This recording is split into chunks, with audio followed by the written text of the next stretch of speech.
નમસ્તે, જય ભવાની, જય માતાજી. રામચંદ્ર ભગવાનના મંદિરનો દ્વિતીય વર્ષગાંઠ ઉજવાઈ રહી છે ત્યારે શેરચેટી કમ્પાઇનમાં વિષયો આપ્યા છે 8-10 રામ મહિમા, રામચંદ્ર ભગવાનનો ઇતિહાસ, મંદિરનો ઇતિહાસ. આમાં એક હનુમાન પણ છે, તો મારે હનુમાન વિશે કહેવું છે.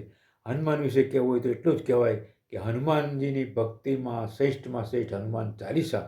હનુમાન ચાલીસા એટલા માટે શ્રેષ્ઠ છે કે એ આશીર્વાદ આપ્યા છે જાનકી માતાજીએ, અને જાનકી માતાએ આશીર્વાદ આપ્યા છે એવું કહેનાર છે સાહેબ તુલસીદાસ એવા સંત છે કે જેના સંકલ્પ ઉપર ચિત્રકૂટ કે ઘાટ પર ભાઈ સબ સંતન की ભીર તુલસીદાસ તિલક ચંદન ઘસન તિલક કરે રઘુવીર, સાક્ષાત રામચંદ્ર ભગવાને તિલક કરાવેલું.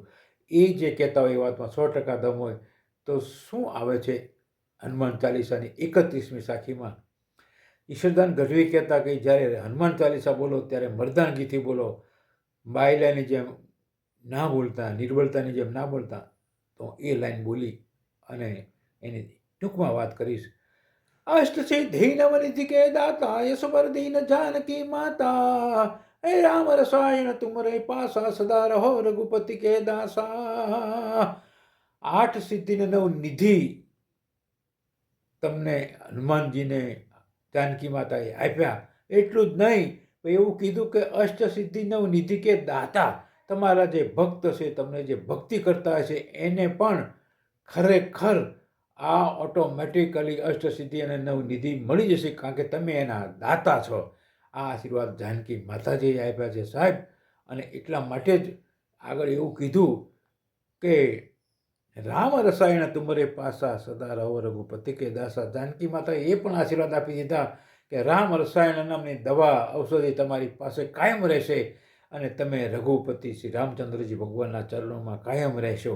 એટલે તો કહેવાય છે ને, રામાયણ થતી હોય ત્યાં હનુમાનજી આવે જ, કારણ કે એનામાં અષ્ટસિદ્ધિ નવ નિધિ છે જ.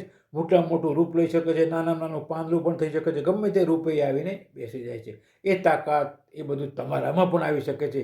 એટલા માટે જ હનુમાન ચાલીસાના પાઠ કરવા, એનાથી તમામ પ્રકારના કષ્ટ દૂર થાય છે, તમામ પ્રકારના રોગ દૂર થાય છે. આ બધું એની અંદર આવે છે. અષ્ટસિદ્ધિ નવ નિધિમાં આ તમામ વસ્તુ આવી જાય છે. એ શું શું એમાં આવે છે, 8 સિદ્ધિમાં શું આવે છે, 9 નિધિમાં શું આવે છે, એ હું આવતીકાલે અલગથી વાત રજૂ કરીશ ફક્ત એની. પણ આજે મારે હનુમાન ચાલીસા કરવા, એ 31મી સાખીમાં જ કહ્યું છે કે શું થાય.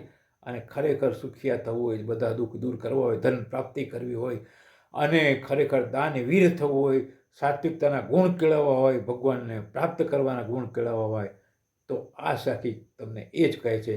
તો હનુમાન ચાલીસા બને તો રોજ કરો, જેટલા વધારે થાય એટલા. ના થાય તો અઠવાડિયે શનિવારે એકવાર કરો. પણ હનુમાન ચાલીસા જેવી તાકાત શક્તિ બીજા કોઈમાં નથી, એમ કહી મારી વાણીને વિરામ આપું છું. અને અષ્ટસિદ્ધિ અને નવનિધિ વિગતવાર 8 સિદ્ધિઓ કઈ છે, 9 નિધિઓ કઈ છે, એ હું આવતીકાલે મારા વક્તવ્યમાં રજૂ કરીશ. અસ્તુ. જય ભવાની, જય માતાજી.